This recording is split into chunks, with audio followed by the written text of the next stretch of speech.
Go. Hi everyone, my name is Kelly. I'm a Kinderpara, and this is our puppy Gracie. She was a rescue, and she is now 11 years old, and she has been the best, amazing puppy we've had. And she's super sweet, loves kids, and as you can tell, she's very affectionate. So we're very glad that she is a part of our family. So today I will be reading from Nuggly, chapters 36 through 39, and this is part 3. Chapter 36, Hunger. Night fell on a cold beach. Black waves crashed on the shore. Out and in the long, lonely distance, the lights of barges parked at the edge of the continental shelf, twinkling in and out, fighting and often failing to pierce the distant dark. And in the scrubby undergrowth of the dunes, a dog hid from the world. Shivering all over was something much worse than the evening chill. Once all the light faded from the western sky, there was a chance the dog would hole himself out into the open sightlines of the world, but only a chance. The dog had learned to keep out of sight of humans as much as physically possible. He'd had a lot of chances to learn. Ugly had been ugly for 2 weeks now. In a lot of ways, he felt he had been ugly for much longer. Right now, though, he mostly just felt hungry. Over the past 2 weeks, he had darted through alleys and dark shadows, emerging only at nightfall, picking scraps out of dumpsters where he could, and moving reluctantly onward where he couldn't, which was all too often. Gradually, he had worked his way north and east until he had arrived here at the end of the world, or at least at the end of dry land. He'd had days to formulate a plan while hiding here on the sandy beaches, but Ugly truly could not think of what he was supposed to do next. Of course, it was hard to think clearly when he was slowly starving, and for some reason it was getting harder and harder for Ugly to run long distances without his breath starting to hiccup. But even if he'd been well fed, he suspected he'd run out of places to go. He was even more thoroughly lost than the last time he'd left home. And just like last time, he wasn't sure he could have found his way back to Emily or Miss Tran if he wanted to. And he almost did want to. He'd spent a lot of time thinking about what Emily had done, and at this point, he didn't blame her. Not really. Because now he knew the problem was him. After all, he was worthy of love. Surely he would have found some love he could have held on to by now. So it stood to reason that other people weren't the problem. He was. He was just too ugly. So he didn't show himself to anyone. Not to the joggers who ran across the sand in the morning, and not to the fishermen who stood patiently by the jetties in the afternoon. He didn't even show himself to the family who descended on the beach every night in a warm tornado of blankets and bonfires. They had friendly faces and voices, and more to the point, they had food. S'mores, hot dogs, burgers, chips, carrots, all laid out every evening, and then thrown back into a basket sometime after nightfall. Every night. Ugly watched this spectacle from the high grass until the sand under him was darkened with drool.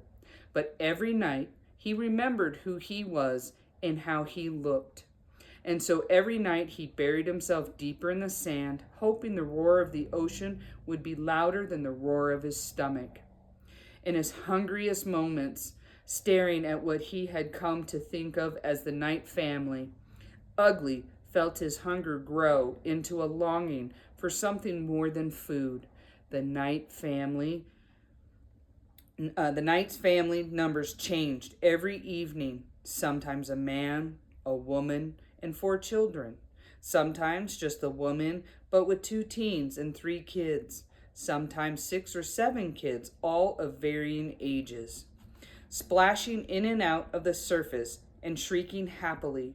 The family's beach trip seemed to be catch as catch can, conducted with whomever was on hand, and in the chaos and tumult of the siblings bouncing off one another, Ugly saw a reflection of the brothers and sisters he had loved so much in his first ever home.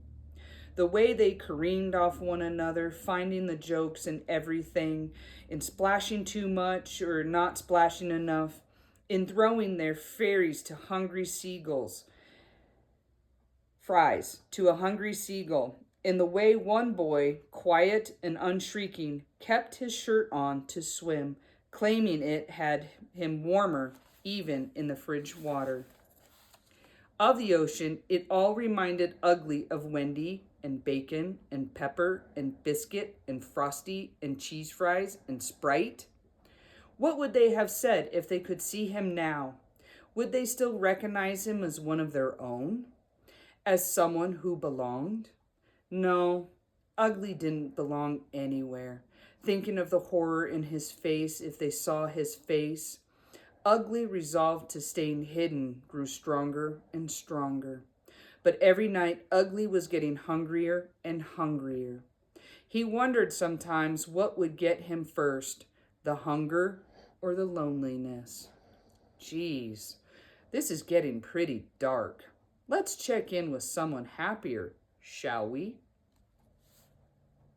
Chapter 37, The Happy Seagull. Once upon a time in Boston, there was a very happy seagull. The seagull was happy because every day it woke up and do the number one main thing seagulls love to do: scream at people and steal their food. Technically, this was 2 main things, but the seagull wasn't terribly bright. This was another big part of why it was so happy. The seagull flew all over the city, snatching stray meatballs from the street of the North End and pilfering papayas from the Salvadorian joint by the piers of East Boston. But every evening it returned to what is considered its home base, L Street Beach, the long strip of sand and scrub running along the southernmost shore of Southie, which is short for South Boston, which is a weird name in that it is actually north of much of the city, including all of Dorchester. It is also, for the record, more or less directly south of East Boston, which is somehow north of the North End. The Boston City Planning Department strikes again. Of course, the seagull didn't know any of this. It just knew that every evening the L Street Beach transformed into the buffet of a bird's dream as loud and happy families arrived and promptly began spilling crumbs of food across the sand, sometimes even throwing fries directly to the seagulls. This, as far as the seagull was concerned, was a miracle and confirmation that the seagull had done something wonderful in a past life, like being slightly cooler seagull. But all was not well in seagull world. Recently, a dog had started sneaking around the beach. So far, he had gone unnoticed by everyone at eye level. But he was easy to spot if you were a seabird flying overhead. The dog looked like trouble, and not just because its arresting face and spiked collar. It looked like trouble because it looked hungry. And night after night, it had begun creeping further and further towards the edge of the beach scrub, eyeing the same thing the seagull was eyeing, the bonfire and the happy families around it. The seagull did not approve of this at all. That family was his meal ticket. For more mouths, more problems, that's how the seagull felt. And it didn't matter how down on your luck you looked. And wow, That dog looked positively subterranean. One night, about a week after the arrival of the dog, things came to a head. The seagull was slowly saddling up to the youngest member of the family, who was just absolutely vaporizing a chocolate chip cookie when suddenly it noticed movement out of the corner of its eye. The dog's desire to eat must have finally won out over the desire to hide, because it had emerged from the scrub and began to totter towards the fire. It crept closer and closer, but hunger had made it weak, and its walk was shaky and slow. The humans hadn't even noticed anyone was approaching. The seagull had to do something to protect its food source. It was now or never. So it opened its mouth and did the thing it had been doing all its life. It screamed, "Squawk, squawk, squawk!" At first, this had the desired effect. The humans around the bonfire looked up, startled by the sudden outburst. But then something happened that had never happened in the seagull's life. One of the humans screamed back. It was the little one with the cookie, a girl, and she was screeching at the top of her lungs. But she wasn't actually screaming at the seagull. She was pointing in terror and screaming at the dog. And as she did so, the other humans jumped up around to see what was the matter, which blocked the seagull's view of their food entirely. Well, this just hadn't worked out at all. Oh well. With a huffy flap of its wings that functioned as the seagull's version of rolling one's eye, the bird took off from the beach. If it hurried, it could probably beat the dessert rush and snatch the cannoli right out of some poor tourist's hands. All in all, it was another exciting day in the life of a very happy seagull. Chapter 38. Meanwhile, back at the beach. The girl who was screaming was named Annie McLaughlin. You could tell from the way her mother yelled, "Annie McLaughlin, you stop screaming this instant." "But it's a monster," Annie wailed, pointing at Ugly, who was frozen in fear in the middle of the beach. He knew he shouldn't have come out here. He knew it. But he also knew if he didn't eat something soon, nothing else would matter very much at all. "Oh, honey," Miss McLaughlin tutted. "It's not a monster. He's just a stray dog who's..." Just then, an ocean breeze caused the bonfire to roar up, and Ugly's face was better illuminated from Miss McLaughlin to see. "Oh," she said, and it wasn't the tone of voice Ugly expected at all. Did somebody hurt that dog? "Oh, what if he's feral?" This came from a teenager McLaughlin, his hands up in claws. His grin indicated that the idea of Ugly's ferocity was not so much scary as it was extremely cool and exciting. "Shut up, Tommy." "You shut up, Brian. He's not feral," said a third voice softly, the quiet one who's always swam with his t-shirt. "Look, he's wearing a collar. He's just a scared, hungry dog." "Oh," Tommy deflated and kicked at a beach rock. "That's fine too, I guess. Whatever." "Sam, look for a tag on the collar," Miss McLaughlin said. "Someone must be looking for this dog." The quiet boy, Sam, grabbed a burger from a paper plate and held it out towards Ugly. "Come here, boy," Sam said gently. "Come closer. It's okay."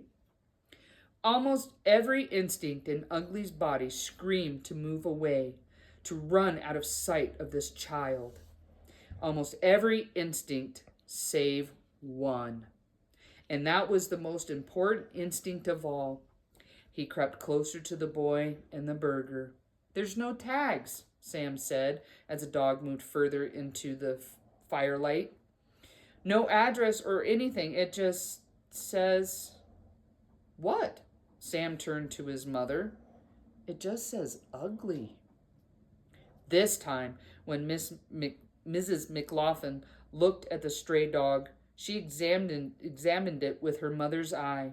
She frowned, but it was clear the person she was frowning at wasn't the poor animal in front of her. One second thought, she said. Maybe we don't need to be in such a rush to find whoever made a collar like that. Upon being scrutinized so closely and being reminded of the girls who made this collar for him, Ugly began to back away. But then Sam said something that stopped him in his tracks. This dog is not a monster, he said, with a heated passion that believed his soft voice. And he is not ugly.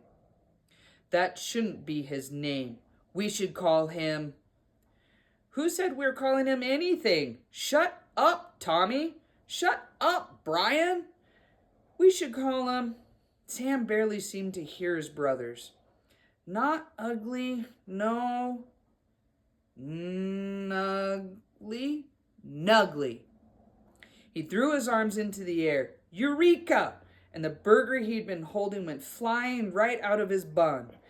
With surprising speed from his emaciated frame, the dog leapt, snatched the patty out of the air, and swallowed the whole thing before he had even touched back down on the ground.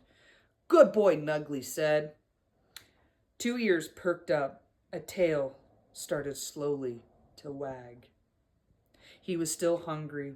He was still determined not to make the same mistake he had made so many times before of getting attached and letting himself get hurt. But for the first time in weeks, the dog standing on the beach remembered his name was not Ugly.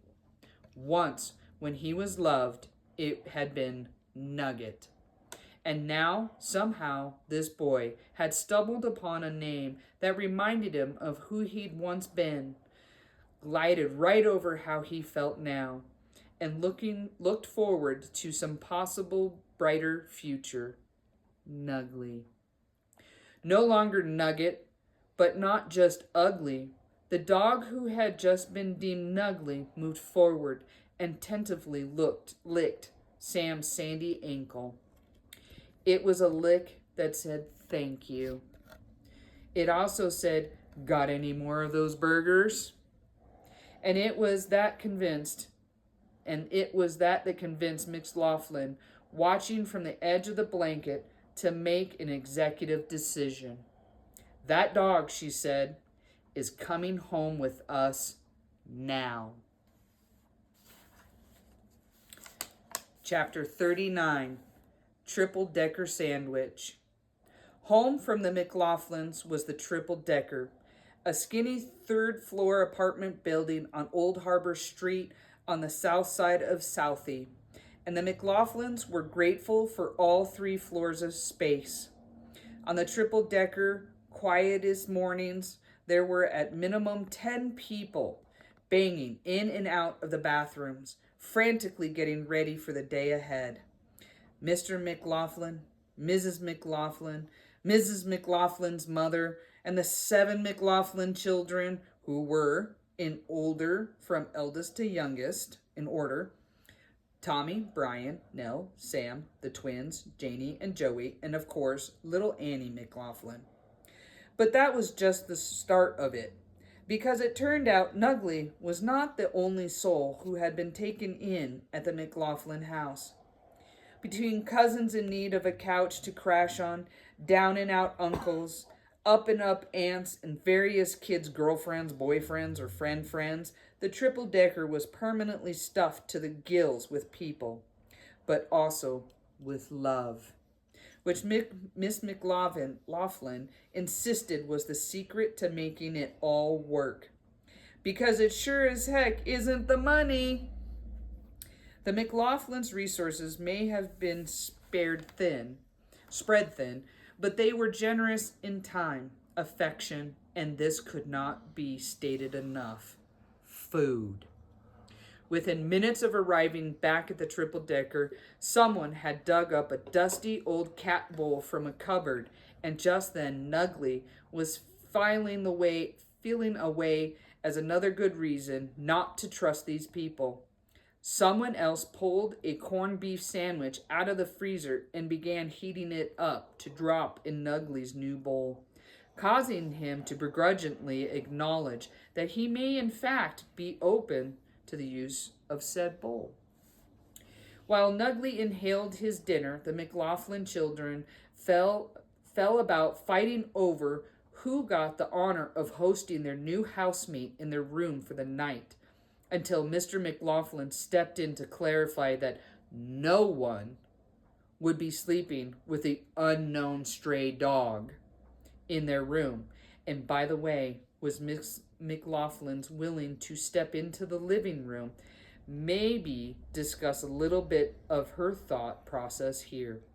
But before anyone could respond to that, and 7 or 8 people appeared very much to want to respond to that, Sam McLaughlin slipped into his room and reappeared moments later with a wad of bedding, which he dropped in the hall at Nuggly's paws.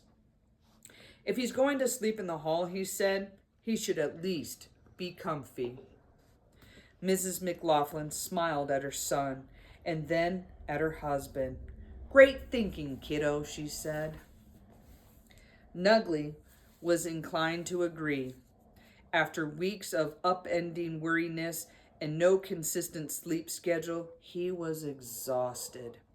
Now suddenly, here he was in a warm home with a full stomach, and he could already feel himself plunging into dreamland. The bedding had no sooner touched the ground than he was curling up in it, tucking his tail under his strawberry nose, allowing himself to let down his guard just a little bit. Not all the way, of course. Sleeping in the hallway was just fine by Nuggly, who didn't intend to get attached to any of these people. That road only led to heartache. But as the smell of Sam permeated Nuggly's senses, had the boy pulled his own bedding off his own bed? How generous was this kid? No, don't think about that. Nuggly had to admit that, even if he didn't want to get too cozy with the people, he was enjoying getting cozy with their bedding. And just like that, Nuggly had fallen into his first sleep in another new home.